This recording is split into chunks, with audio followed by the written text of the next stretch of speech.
Olá, meus amigos. Estamos aqui reunidos mais uma vez para o nosso estudo do Evangelho.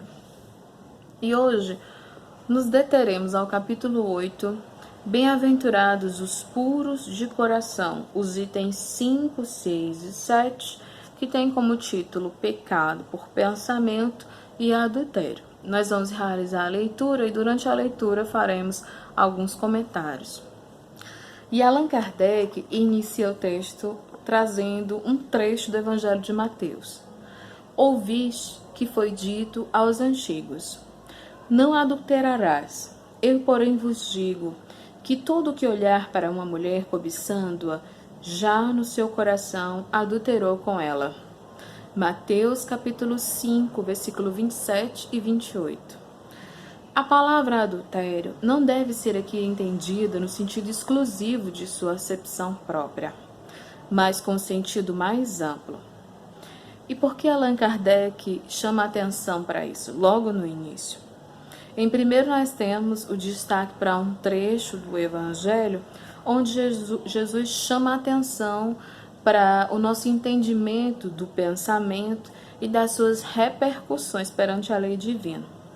E logo de pronto, Allan Kardec nos esclarece que a palavra adultério ela pode ter outras concepções dentro do contexto do texto bíblico.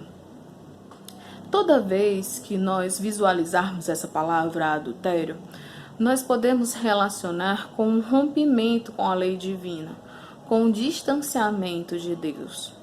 Em muitos momentos, esse relacionamento com Deus é compreendido como se fosse um casamento no texto bíblico. Então, toda vez que há menção de um adultério ou de prostituição, nós podemos entender que naquele contexto, naquela situação, está querendo se dizer que houve um distanciamento de Deus, um rompimento com a lei divina. Então, continuando. Jesus a empregou frequentemente por extensão para designar o mal, o pecado e todos os maus pensamentos. E aqui vamos chamar a atenção mais uma vez para a palavra pecado, né? Chamamos a atenção para a palavra adultério, agora para a palavra pecado. A palavra pecado, no seu sentido lato, pode ser entendido como tudo aquilo que nos distancia do caminho que nos leva a Deus, ou como errar o alvo, como erro. Então, o pecado, a palavra pecado em si está relacionada a cometer erros. E aí, ao longo do tempo, ao longo da história, nós veremos que essa palavra se encheu de uma carga teológica por causa das reflexões que foram relacionadas a ela durante a história, durante as intervenções de outras religiões predominantes, de outros segmentos. Mas retirando toda essa carga relacionada a essa palavra, nós podemos dizer que pecado significa apenas errar. Então, toda vez que nós visualizarmos a palavra adultério, poderemos relacionar também com o rompimento com a lei divina, com o distanciamento de Deus, e pecado com errar o alvo. E Allan Kardec continua. E todos os maus pensamentos, como por exemplo nesta passagem, porque se nesta geração adúltera e pecadora alguém se envergonhar de mim, de minhas palavras, também o Filho do Homem se envergonhará dele, quando vier na glória de seu Pai, acompanhado dos santos anjos. Esse trecho está em Marcos, capítulo 8, versículo 38. Então, Allan Kardec ele dá um segundo exemplo de uso dessa palavra, da palavra adultério e também da palavra pecado. E aí a gente vai chamar a atenção apenas por um trechinho que tem aqui nesse versículo, uma geração adúltera e pecadora. O que nós podemos entender? Que é uma geração errante, no sentido de errar, no sentido de cometer equívocos, que é uma geração que está distante da lei divina, que está distante de Deus. A verdadeira pureza não está apenas nos atos, mas também no pensamento, pois aquele que tem o coração puro nem sequer pensa no mal. Foi isso que Jesus quis dizer, condenando o pecado, mesmo em pensamento, porque ele é um sinal de impureza. Trazendo um pouco para o nosso cotidiano, para os nossos tempos atuais, o que Jesus quis dizer nesse trecho do Evangelho que Allan Kardec coloca logo no início do item, é que os nossos pensamentos repercutem muito mais do que nós imaginamos. Muitas vezes, há coisas do nosso coração, há sentimentos, há segredos que nós não contamos para ninguém, que muitos de nós não confessariam nem sob tortura. Essa é que é a verdade. Mas a partir do momento em que nós emanamos um pensamento relacionado a algo que seja prejudicial a nós mesmos ou a outra pessoa, nós já estamos nos distanciando de Deus, nós já estamos incidindo contra a lei divina. Então, o que Jesus vem nos esclarecer sobre a importância do que nós guardamos dentro do nosso coração. E a doutrina espírita nos esclarece de uma maneira mais ampla e mais profunda, elucidando que os nossos pensamentos têm uma repercussão bem mais profunda em nossos corpos físicos e em nosso cotidiano, em nosso ambiente, do que nós imaginamos. Muitas vezes nós encontramos uma pessoa ou alguém que porventura nos é apresentado pela primeira vez, e muitos de nós sentem um mal-estar ou sente algo estranho. Às vezes isso se relaciona também ao passado. Mas nós podemos dizer que os pensamentos que nós emanamos, eles criam em torno de nós uma certa psicosfera, um certo ambiente, e podem atrair determinadas circunstâncias, determinadas situações, podem sintonizar com seres angelicais ou não. Acredito que a maioria de nós não esteja ainda nessa condição, mas a partir do que nós pensamos, nós podemos determinar muitas coisas em nossa vida. O nosso ambiente, dentro da nossa casa, as nossas ações, os nossos pensamentos também podem repercutir na nossa cidade, no nosso país e no nosso planeta, por que não dizer assim? Então, diante desse momento que nós estamos vivendo, de isolamento, que esse evangelho também tem esse propósito de fazer com que essas reflexões cheguem até as nossas casas, sem a necessidade de nós estarmos em contato físico, apesar de que a maioria de nós está sentindo bastante falta, mas que bom que tem as tecnologias para favorecer um pouco desses momentos de interação que nós podemos ter. É importante que nós pensemos como é que está a nossa casa mental, nossa vida íntima. Nesse momento que nós estamos aparentemente isolados de muitas pessoas, como é que anda o nosso coração? Como é que estão os nossos pensamentos? Será que são bons pensamentos? E Allan Kardec continua fazendo um questionamento. Este princípio leva-nos naturalmente a esta questão. Sofrem-se as consequências de um mau pensamento que se efetivou? É provável que a maioria de nós pense que não. Afinal, que mal vai haver em relação ao outro por um pensamento que alguém venha a ter? Às vezes, você pode ter alguma contrariedade, alguma chateação e ter algum pensamento direcionado a essa pessoa que causou essa contrariedade. Será que não vai haver nenhuma repercussão para aquela pessoa? Será que de alguma maneira ela não vai estar envolvida com esses sentimentos que você está direcionando a ela? E como é que vai ficar o seu corpo diante disso? Então, será que nós podemos responder a essa questão? Sofrem-se as consequências de um mau pensamento que não se efetivou? Que sim, né? Nós sofremos sim, e muito. E pelas palavras de Jesus, nós já nos distanciamos de Deus e da lei divina a partir do momento que nós pensamos em fazer o mal, ou em agredir, ou a raiva ou o ódio de alguém que porventura tenha feito algo que tenha contrariado. Essas palavras, às vezes, elas têm uma carga muito forte, o ódio, o rancor, e que a maioria de nós, às vezes, talvez até negaria, falando no cotidiano, esse tipo de sentimento, esse tipo de vibração. Eu jamais teria ódio por alguém. Mas só diante das circunstâncias é que nós podemos ter a medida certa dos sentimentos que tem dentro do nosso coração. Por isso, essa autoavaliação cotidiana, essa autoavaliação diária, ela é muito importante, porque ela nos dá uma noção exata de como nós estamos perante as circunstâncias e de onde nós podemos partir para fazer a mudança que nós queremos, que nós desejamos fazer para alcançar Jesus. Já não há mais tempo para nós para desperdiçarmos com coisas que elas não são importantes, com coisas que não são essenciais. Nós já não podemos mais nos dar ao luxo, se é que isso é um luxo, de optar por não querer seguir o caminho da luz, por não querer seguir o caminho da bondade. O sofrimento é bem menor. Há de se convir que o sofrimento é bem menor para aqueles que amam, para aqueles que perdoam, para aqueles que tentam exercitar o amor ao próximo. Então é muito importante que nós pensemos nisso, porque nós sabemos que existe um percurso, um distanciamento, vamos dizer assim, há um espaço entre o pensamento e a ação. Mas só de pensar significa que nós ainda estamos muito atrasados e precisamos correr contra o tempo no relógio da evolução. Temos de fazer aqui uma importante distinção. À medida que a alma comprometida no mau caminho avança na vida espiritual, vai se esclarecendo e pouco a pouco se liberta de suas imperfeições, segundo a maior ou menor boa vontade que emprega em virtude do seu livre-arbítrio.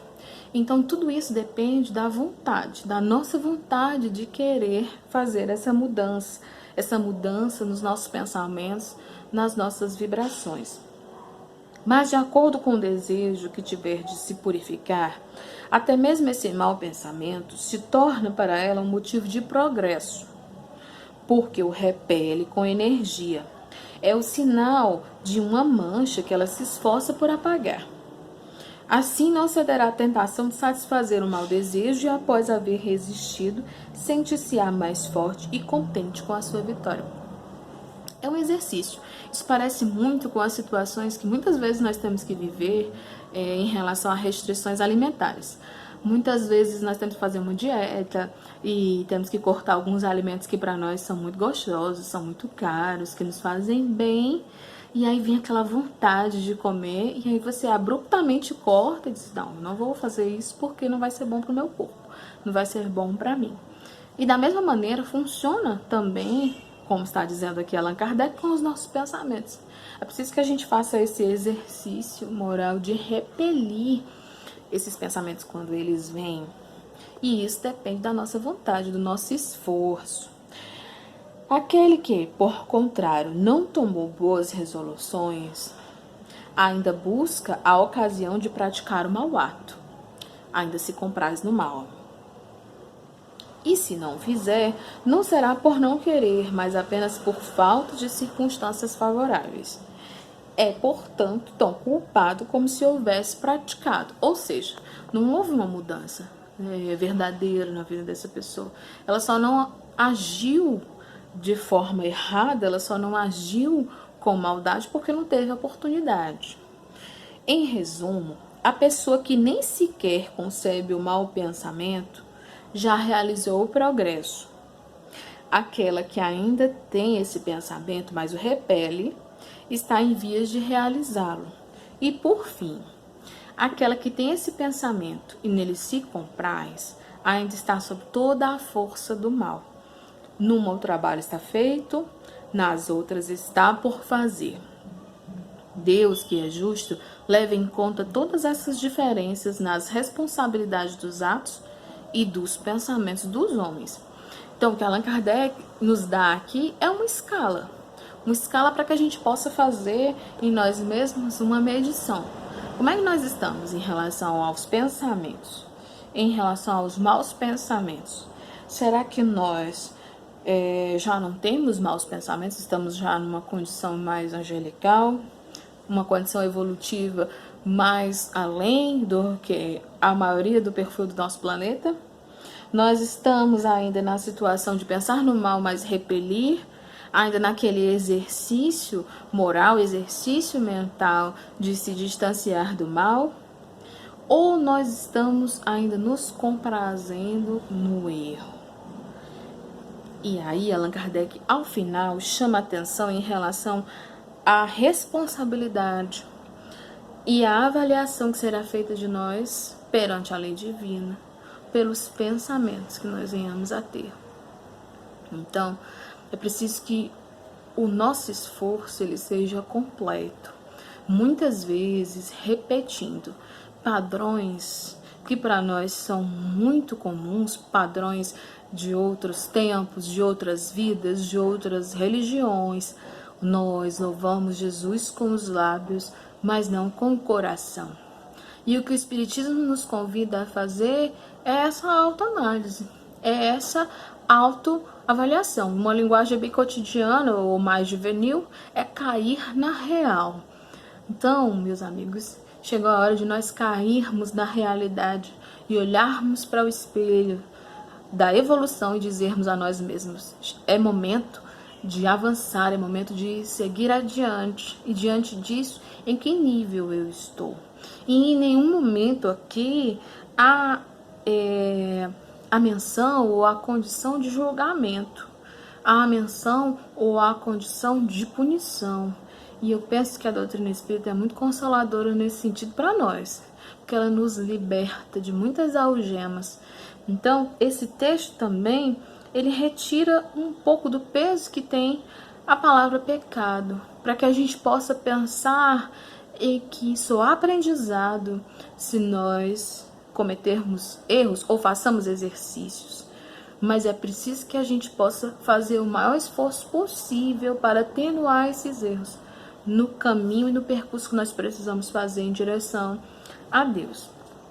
E para concluir a nossa reflexão de hoje, nós faremos a leitura e alguns comentários de um texto muito interessante de Chico Xavier, que vai falar um pouco sobre o pecado.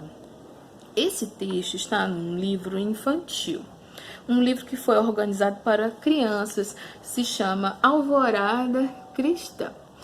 E ele foi escrito, ele foi enviado, as mensagens foram organizadas no mundo espiritual por Neio Lúcio. Neio Lúcio é um espírito muito querido para o Chico Xavier e para todo o movimento, né? Especialmente quando algumas pesquisas divulgaram um pouco sobre a sua vida e sobre a sua trajetória. No livro 50 anos depois, Neio Lúcio é Cneio Lúcius, que é o avô de Célia. E lá, já naquela época do cristianismo primitivo, para quem não leu esse livro, vale muito a pena, o livro 50 anos depois, ele demonstra toda uma evolução, um coração bondoso, generoso, e de pronto, assim que entra em contato com a mensagem de Jesus, ele absorve, ele se reconhece naquela mensagem. Então, há 2000 anos atrás, ele já estava no caminho com Jesus. E teve outras encarnações, encontrou com esse espírito Célia em outros momentos, e encarnou no Brasil como Arthur Joviano. Ele também, assim como Neio Lúcio foi professor, que Neio Lúcio, ele também foi professor.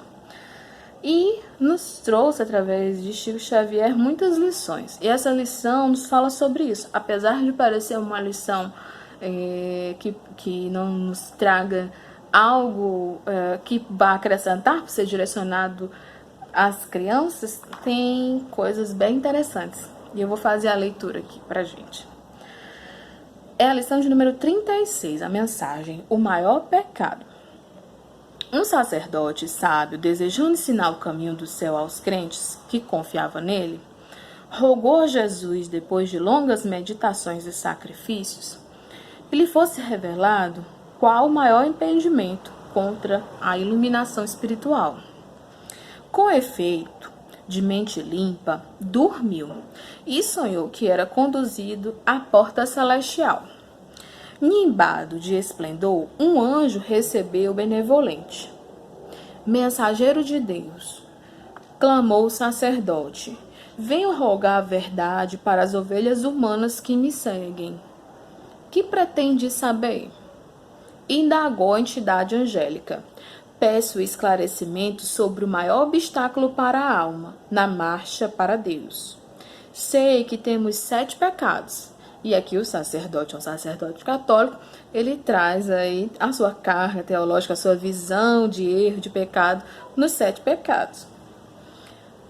Sei que temos 7 pecados mortais que aniquilam em nós a graça divina na ascensão para o alto. Sob a influência de semelhantes monstros, rola o espírito no despenhadeiro infernal. Entretanto, desejarei explicações mais claras quanto ao problema do mal, porque nossas faltas variam ao infinito. O anjo sorriu e considerou. A solução é simples. Quais são os pecados a que te referes? O ministro da fé movimentou os dedos e respondeu: soberba, avareza, luxúria, ira, gula, inveja e preguiça. Deles nascem as demais imperfeições. O mensageiro, contudo, acrescentou: no fundo, porém, podemos reduzi-los à unidade. Todos os pecados, inclusive os mortais, segundo o sacerdote, procedem de uma fonte única. O sacerdote curioso suplicou: ó anjo amigo, aclara-me o entendimento. Há muitos aprendizes na terra, aguardando minha palavra. O emissário da esfera superior, sem qualquer presunção de superioridade, passou a elucidar. Escuta e atende. Se o soberbo trabalhasse para o bem de todos, não encontraria ensejo de cultivar o orgulho e a vaidade que o levam a acreditar-se ponto central do universo. Se o soberbo trabalhasse, se o avarento conhecesse a vantagem do suor na felicidade dos semelhantes, não se entregaria à volúpia da posse que o obriga a acumular dinheiro inutilmente. Vou repetir: se o soberbo trabalhasse, se o avarento conhecesse a vantagem do suor. Se o homem inclinado à tentação dos prazeres fáceis aprendesse a despender as próprias forças em favor da elevação coletiva, não disporia de ocasião para prender-se às paixões aniquiladoras que o arrastam ao crime. A tentação, se ele direcionasse as forças.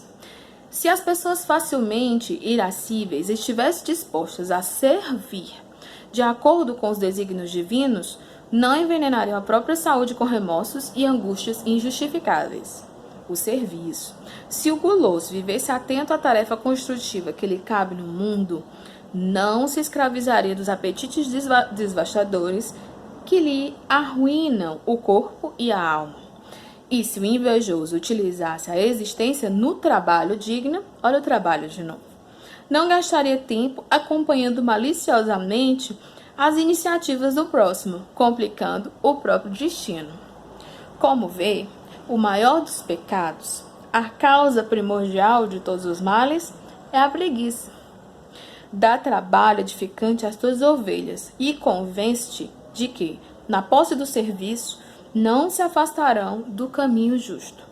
O sacerdote não mais teve que perguntar, e despertou edificado, e no dia seguinte em diante, Então, meus amigos, o que Neo Lúcio nos convida nessa mensagem do livro Alvorada Cristã é tentar movimentar em nós mesmos os recursos em favor de combater a inércia, de combater a preguiça. É o esforço que nós precisamos fazer para sair dessa condição estacionária e movimentar as energias e a nossa vontade em benefício próprio e em favor dos outros. É dar continuidade a esse combate, o bom combate, como dizia o apóstolo Paulo, interior e exterior, para que nós possamos ser fiéis à mensagem de Jesus, não só em ações, em palavras, mas também em nossos pensamentos. Que Jesus nos abençoe, que encha cada um de vocês de muito amor, de muita paz e que nos fortaleça para que nós possamos atravessar esse momento desafiador, mas temporário. Muita paz a todos e um abraço.